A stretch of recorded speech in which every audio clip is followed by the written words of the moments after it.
아멘.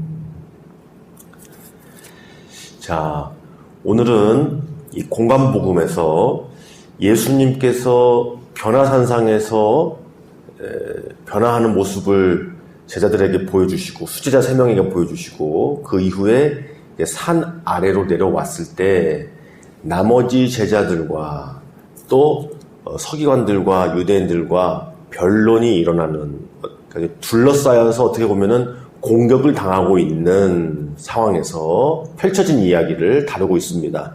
자, 17장, 마태복음에서는 17장의 이야기고요. 마가복음이 좀 더 자세하게 쓰여졌기 때문에 마가복음 9장에 있는 내용을 가지고 오늘 함께 살펴보려고 합니다. 자, 그들이 예수님께서 내려와 보니까 수제자들과 함께 베드로, 요한, 야고보와 함께 내려와 보이니까 이 제자들이 사람들에게 둘러싸여서 논쟁하고 있는 거예요. 어떻게 보면 둘러싸여서 일방적으로 공격을 당하고 있었다라고도 보여줄 수가 있는 거죠. 이유는 그렇습니다. 어떤 귀신 들린 외아들을 가진 아비가 예수님께 이 아이를 고쳐달라고 데려왔었나 봐요. 근데 예수님은 안 계시고 제자들만 있었는데 이 제자들이 이 아이를 고쳐주지 못한 거예요. 이제 고쳐주려고 여러 시도를 했는데 오히려 논쟁만 생기고 공격을 당하고 있는 그런 상황이 있었습니다. 근데 이제 예수님께서 등장하시니까 이 제자들도 얼마나 또 예수님께서 이 상황에 나타나시니까 놀랍고 또 반갑고 그랬겠어요. 그래서 이 제자들과 또 무리들이 예수님 앞에 나가게 되고 또 예수님께서는 이 상황을 아시겠죠. 이제 몰라서 물어보시는 게 아니라 도대체 이런 일들이 왜 일어나는가 물어보시면서 또 이 아이를 고쳐주시고 또 이 상황을 통해서 제자들의 현재 상태를 또 진단해주시고 또 회복시켜 주시려고 하는 그런 내용들이 이어져 기록되어 있습니다. 여기에도 이제 오늘 여러 가지 관점에서 교훈할 것이, 교훈 받을 것이 몇 가지 있는데 오늘 이 새벽과 또 저녁 수요 예배를 통해서 함께 보도록 하겠습니다. 자, 오늘 새벽에 살펴볼 것은 이 부분이에요. 이 귀신 들린 아이의 아버지의 상태, 영적인 상태, 그리고 예수님 만났을 때 어떻게 그 믿음이 없는 상태에서 믿음을 간구하게 되는 곳으로 변화되어지는가, 바뀌어지는가, 이걸 한번 보려고 하는 겁니다. 자, 한번 말씀을 한번 보도록 할까요? 말씀을 보는데 뭐에 집중하냐면 이 아비가 예수님을 만났을 때 처음에는 선생님이라고 자꾸 불러요. 그러니까 이미 이 제자들에게 실망을 했기 때문에 이 제자들이 고쳐주지 못하는 것에 대해서 실망하게 되고 그러다 보니까 예수님에 대한 기대감이 떨어졌을 거 아니에요. 그래서 예수님께 나타났을 때 예수님을 향하여서 선생님이라고 자꾸 부른단 말이죠. 그리고 예수님께 만약에 하실 수 있다면 제 아들을 제발 고쳐달라고 반신반의하는, 자신의 상황이 너무 공격에 처해 있으니까 안 구할 수는 없고 그래도 기대를 걸어보는, 그렇다고 해서 예수님께 온전한 어떤 기대, 갈망 이런 게 있어서 구하는 건 아니에요. 왜냐하면 처음에 왔을 땐 그랬을지 몰라도 이 제자들 때문에 믿음이 낮아진 거죠. 떨어진 거란 말이죠. 그랬을 때 예수님께서 그 아비를 향하여서 책망 어린 말씀을 해주시는 거죠. 할 수 있거든요. 무슨 말이냐. 믿는 자에게 능치 못함이 없느니라.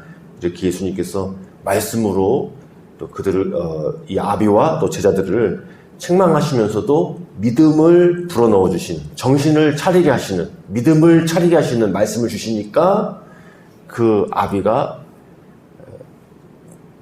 믿음을 다시금 챙겨서 정신을 차려서 예수님께 구하는, 자신의 믿음 없음을 불쌍히 여겨서 도와달라는 그런 이제 기도를 하게 되는 거죠. 자, 핵심은 바로 예수님의 말씀이 그들을 다시금 정신을 차리게 하셨다. 그럼 반대로 여기에 이제 진단이 돼 있는 거예요. 왜 이 제자들은 이 귀신 들린 아이를 못 고쳤는가? 오히려 이 아비의 간절한 어떤 간구, 믿음마저도 떨어뜨려 버렸는가에 대한 내용도 여기에서 담겨져 있는 겁니다. 자, 말씀을 함께 읽어보도록 하겠습니다. 우리 14절부터 오늘은 24절까지만 새벽에는 보도록 하겠습니다.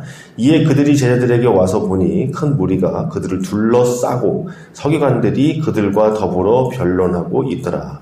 온 무리가 곧 예수를 보고 매우 놀라며 달려와 문안하거늘 예수께서 물으시되 너희가 무엇을 그들과 변론하느냐. 자, 상황이 이랬다는 거예요. 내려와 보니까 둘러싸여서 논쟁하고 있었다. 변론하고 있었다. 어떻게 보면은 이 제자들이 공경에 처해 있는 거였어요. 근데 예수님이 등장하시니까 사람들이 매우 놀라고 또 반가워서 예수님께 와서 문안했습니다. 여기 문안이라는 것은 뭐냐면 뭐 점잖게 안부를 여쭤봤던 게 아니라 너무 이제 이 상황에서 너무 절실한 상황에서 나타나시니까 찾아가서 예수 앞에 나아가서 계속해서 연거푸 인사를 했다는 거예요. 그래서 예수님이 묻습니다. 너희가 무엇을 그들과 변론하고 있느냐? 제자들에게 묻는 거예요. 어떤 일이냐? 몰라서 묻는 게 아니죠, 지금. 이제 물었더니 이제 그 중에 무리 중에 하나가 대답하기 시작한 거예요. 그 중에서 제일 지금 문제의 중심에 있었던 아비가 이제 나서서 얘기를 하는 거죠. 선생님, 말 못하게 귀신 들린 내 아들을 선생님께 데려왔나이다. 그러니까 본래는 예수님을 만나고자 예수님께 큰 기대를 가지고 믿음을 가지고 나왔어요. 자, 그런데 18절 귀신이 어디서든지 그를 잡으면 거꾸러져 거품을 흘리며 이를 갈며 그리고 팔이 해지는지라. 내가 선생님의 제자들에게 내쫓아달라 하였으나 그들이 능히 하지 못하더이다. 대답하여 이르시되 믿음이 없는 세대여 내가 얼마나 너희와 함께 있으며 얼마나 너희에게 참으리요 그를 내게로 데려오라 하시매. 자, 이 상황 속에서 예수님의 어떻게 보면 첫 번째 진단 말씀은 뭐냐면 이 믿음이 없는 세대여 라고 안타깝게 여기시고 책망하셨어요. 왜 이 아이를 고쳐주지 못했는가에 대한 핵심, 믿음이 없었기 때문에 그 믿음이 이전과는 다르게 변질된 상태이기 때문에. 자, 그 전에 제자들은 분명히 예수님과 함께 하면서 그들도 능력을 행하고 귀신을 쫓아본 경험이 있습니다. 그때는 했는데 왜 지금은 못하는가? 믿음이 낮아져서 어떻게 보면 변질되어서 라고 주님께서 말씀을 하시는 거예요. 자, 그들은 그런데 왜 믿음이 없는 세가 되어버렸는가? 있는 것 같다가도 왜 없어졌는가? 이것은 이제 마태복음이나 마가복음이나 공간복음에서의 하나의 어떤 관점입니다. 자, 오병이어 사건, 칠병이어 사건을 경험했음에도 불구하고 마음이 둔하여져서 오히려 영적인 상태에 대해서 깨닫지 못하고 또 근심하고 두려워하고 놀라게 되는 일들이 반복되어지죠. 경험했음에도 불구하고. 그리고 오히려 바리새인의 누룩, 헤롯의 누룩을 걱정해야 될 상태라고 예수님께서 이미 경고를 하셨습니다. 자, 바리새인의 누룩은 종교적인 외식을 말하는 거고요. 헤롯의 누룩은 어떤 세상을 향한 야심, 욕망, 큰 자가 되려고 하는 거, 이 두 가지를 조심하라고 예수님께서 말씀하셨는데 이미 이 제자들에게 그런 것이 들어오는 거예요. 그러니까 바리새인들의 종교주의, 정말로 주님과 진실한 관계가 없이 겉으로만 하는 걸 이야기하는 거죠. 그리고 이 헤롯처럼 큰 자가 되려고 하는 욕망들, 이런 것들이 제자들에게 들어오니까 예수님과의 진실한 관계가 약화되니까 믿음이 없어지는 거죠. 예수님과 함께 있을지는 모르지만 정말 예수님을 의지하고 믿고 하나님의 방법으로 하려고 하지 않는 그런 상태가 돼버린 거예요. 우리가 어제 살펴보았던 그 변화산상에서의 모습, 베드로의 모습, 베드로가 계속해서 예수님을 앞서는 모습을 보여주잖아요. 사람의 일을 생각해서 사람의 방법으로 예수님을 자꾸 앞서는 모습을 보여주지 않습니까? 그런 것들도 계속 이것과 같은 증상이 계속해서 반복해서 나오는 거죠. 그래서 산 위에서는 베드로가 그런 모습을 보여준 거고, 산 아래에서는 다른 제자들이 동일한 어떤 증상들을 보여준 거예요. 믿음이 없어진 모습. 자, 그것이 원인이다. 믿음이 없게 된. 자, 예수님께서 그래서 그 아이를 데려오라고 말씀하셨어요. 그런데 귀신이 예수를 보고 곧 그 아이로 심히 경련을 일으키게 하였고 그가 땅에 엎드려서 구르며 거품을 흘리게 되었습니다. 자, 이걸 원어로 좀 봐야 좋은데 이 한글로 읽으면 귀신이 예수님을 보자마자 아이를 막 목살기 걷었다 이렇게 해석할 수도 있지만 좀 원어는 어느 쪽을 얘기하냐면 이 아이가 예수님을 바라보자 귀신이 이 아이를 괴롭혔다 이렇게도 해석될 수 있거든요. 이게 좀 더 가깝거든요. 그러니까 여기서 보면 우리가 예수님을 의지하려고 그러면 예수님을 바라보려고 그러면 악한 마귀, 귀신들은 예수님을 바라보지 못하게 하려고 우리를 괴롭히고 힘들게 한다라고 볼 수 있죠. 또한 이 제자들 역시 예수님의 진정한 제자가 되려고 애쓰고 또 자기를 부인하고 하나님의 방법대로 하려고 했을 때 악한 마귀와 귀신들이 간계를 가지고 그런 진실한 믿음으로 나아가지 못하게 방해한다라고도 여기서 우리가 유추해 볼 수 있지 않습니까?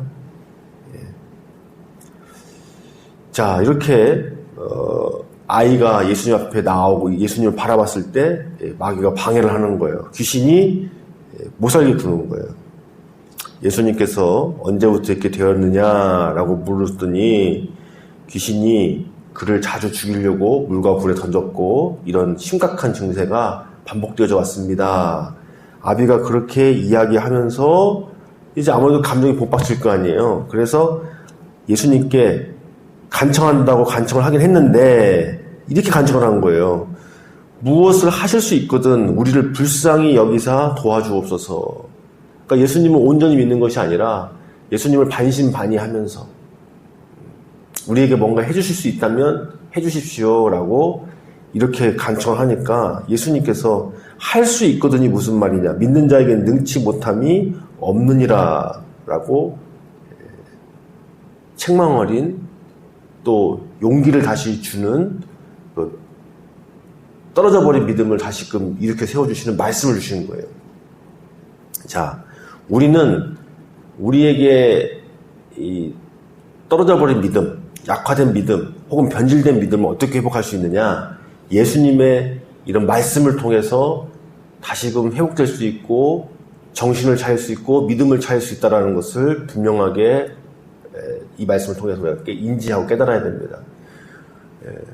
우리의 떨어진 믿음, 변질된 믿음, 정신 차리지 못하는 상태, 이것을 다시 돌이킬 수 있는 것은 예수님의 말씀이세요. 예수님의 바른 말씀. 그 말씀을 들을 때에 깨어나고 바뀌고